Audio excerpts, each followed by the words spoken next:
Foundation देख रहे हैं, मैं हूं आपके साथ वंदना। हमारे साथ बात करने के लिए हैं बिहार सरकार में जल संसाधन मंत्री संजय झा। बाढ़ को लेकर के सवाल किया गया सदन में, क्या कुछ था सर सरकार की तरफ से, क्या कुछ जवाब दिया गया? नहीं, कुछ एक प्रश्न आया था जिसमें ये था कि जो बाढ़ के लिए सरकार क्या कर रही है। तो मैंने बताया कि बाढ़ के तैयारी के लिए हम लोग जो बिहार में कर सकते हैं, बिहार सरकार के माध्यम से कर सकते हैं, वो सारा काम हम लोग करते हैं। आज के डेट में बिहार में बाढ़ के समय जो अर्ली वार्निंग सिस्टम है, 72 घंटा पहले मानसून का क्या स्थिति किस जगह पे होगा, वो जानकारी प्रशासन को देते हैं। लेकिन जो समस्या नेपाल में हाई डैम बनने की है, वो हाई डैम नहीं बन रहा है। और भारत सरकार, नेपाल सरकार का ऑफिस खुला हुआ है विराटनगर में, उसका डीपीआर आज 18-19 साल हो गया नहीं बना। अब पटना हाई कोर्ट ने एक जजमेंट दिया है चीफ जस्टिस के बेंच ने, और उसने कहा है कि एक अथॉरिटी तुरंत बनाइए इस पर, जिसमें भारत सरकार, बिहार सरकार और नेपाल के जनप्रतिनिधि को रख करके, और हमने आग्रह किया है कि इस अथॉरिटी को जल्दी बनाइए और वहाँ हाई डैम बन जाएगा तो उत्तर बिहार में बाढ़ का प्रकोप कम होगा। एक ये कहा, और दूसरा आपको पता है कि गंगा में कितना गाद भरा हुआ है, फरक्का से लेके बक्सर तक। तो उस गाद को हटाने के लिए सरकार, जब हमारे पहले थे मंत्री जल संसाधन जो ललन बाबू, दिल्ली में 2 कॉन्फ्रेंस हुआ। हम लोगों ने भारत सरकार से कहा, मुख्यमंत्री जी लगातार ये उठाते रहे कि जल्दी ही अब गंगा को अविरलता नहीं बंद करेंगे तो जो गाद पॉलिसी लाने के लिए 16 से बात हो रही है, 2023 हो गया, अभी भी नेशनल सिल्ट पॉलिसी नहीं आया है। ये 2 चीज़ होगा तो बाढ़ का प्रभाव काफ़ी कम हो जाएगा। एक सवाल, अंतिम सवाल है कि बीजेपी जिस तरह से सदन में हंगामा कर रहा है, जो मुद्दे उठाए जा रहे हैं सही से जवाब भी नहीं हो पा रहा है, तब तक एक दूसरा मुद्दा जो है सदन में उठा लिया जा रहा है। ऐसे में जो बाढ़ की समस्या है, क्या लगता है कि केंद्र सरकार से भी जो आप लोगों ने सहयोग मांगने की जो कोशिश आप लोग कर रहे हैं, इस पर वो लोग बातचीत करने को तैयार होंगे? क्योंकि बिहार लगातार बाढ़ की चपेट में। आप सही बोल रही हैं कि 2/3 बिहार का जो क्षेत्र है, खास करके उत्तर बिहार का, वो बाढ़ के चपेट में रहता है और दक्षिण बिहार में पानी नहीं रहता है। बिल्कुल। और ऐसी परिस्थिति में मुझे लगता है कि और हम लोग केंद्र में अपनी बात रखते रहते हैं। मैं बताया आपको, नेशनल सिल्ट पॉलिसी हो, नेपाल में हाई डैम बनने की बात हो, अपेक्षित तो कोई रिजल्ट मिल नहीं रहा है। तो ये ज़रूर उम्मीद करते हैं कि इस बाढ़ में जो बिहार का जो हिस्सा है, बिहार को जो मिलना है, हमारा ऑलरेडी बहुत सारा पैसा ड्यू है उनके पास, वो ज़रूर उस पर ध्यान देंगे। बहुत बहुत शुक्रिया बात करने के लिए। एक चीज़ और है, एक हम लोगों को बड़ा अवार्ड मिल रहा है कल, मैं अभी तक नहीं बोला हूँ किसी को, एक और अखबार में थोड़ा सा आया था। वो क्या है सर? वो आपको जो हमारा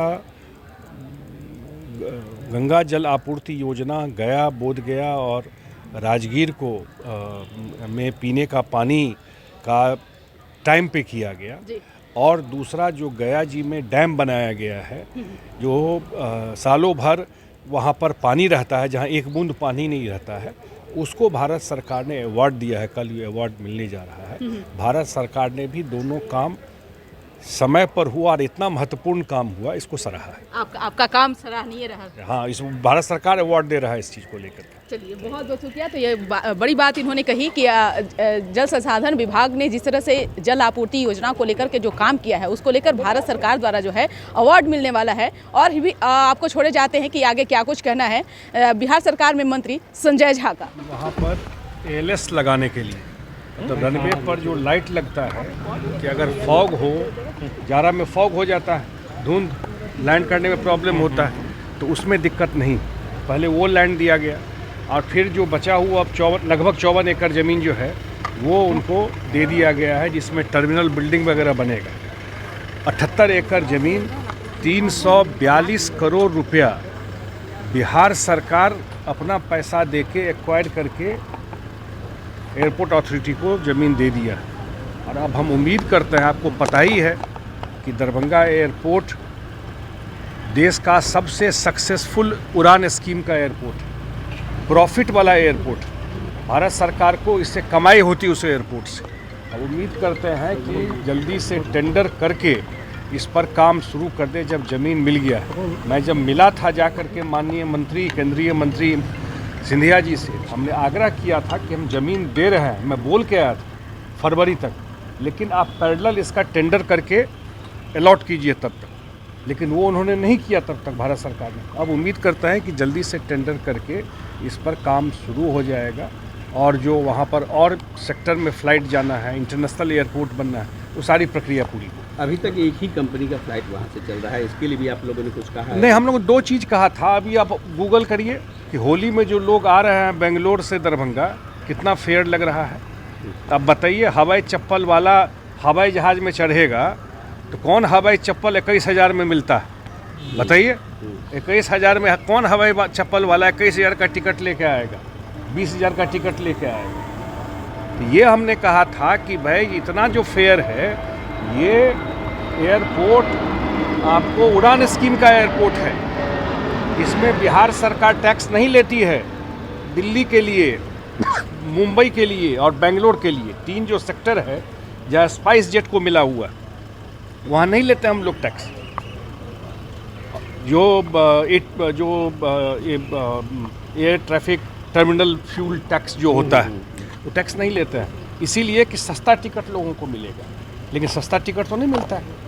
तो हमने यह आग्रह किया था कि जो रेट है टिकट का, वो कैपिंग कर दीजिए कि इससे ज़्यादा रेट नहीं होगा उस एयरपोर्ट पे जो उड़ान स्कीम का एयरपोर्ट है। जो माननीय प्रधानमंत्री जी का घोषणा है कि हवाई चप्पल वाला भी हवाई जहाज़ में चढ़ेगा, इसीलिए उड़ान स्कीम लेकर आए, लेकिन दरभंगा में तो ये नहीं दिखाई पड़ रहा है। ये उम्मीद करते हैं कि भाई एक तो कैपिंग कर दे जो टिकट का रेट है उसमें, और जो एयरपोर्ट में टर्मिनल बिल्डिंग बनना है और जो लाइट लगना है, क्योंकि वहाँ एयरफोर्स का एयरपोर्ट 4-5 बजे के बाद फ्लाइट नहीं उड़ता है,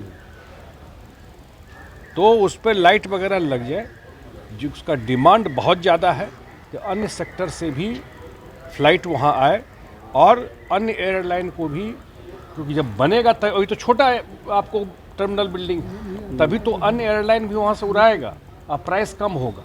दरभंगा मुझे लगता है देश का सबसे सक्सेसफुल उड़ान स्कीम का एयरपोर्ट है पूरा उत्तर बिहार के लिए। तो अब तो हम लोग सब करके दे दिए। ये देखें, यह न था कि ज़मीन नहीं हो रहा है, ये नहीं हो रहा, और बिहार सरकार लैंड एक्वायर करके दे दी है। तो उम्मीद करते हैं कि जल्दी इस पर काम शुरू। सर, तमिल फर्जी निकला वहाँ के जो डीजीपी, उन्होंने कहा कि पहले की घटना ऐसी, जबकि विपक्ष यहाँ जम के हंगामा किया है। अब आप सोच लीजिए कि हर एक चीज़ को मुख्यमंत्री जी ने तुरंत संज्ञान ले करके यहाँ के डीजीपी और चीफ सेक्रेटरी को लगाया कि आप बात करके वहाँ कोई घटना है, कोई बात है।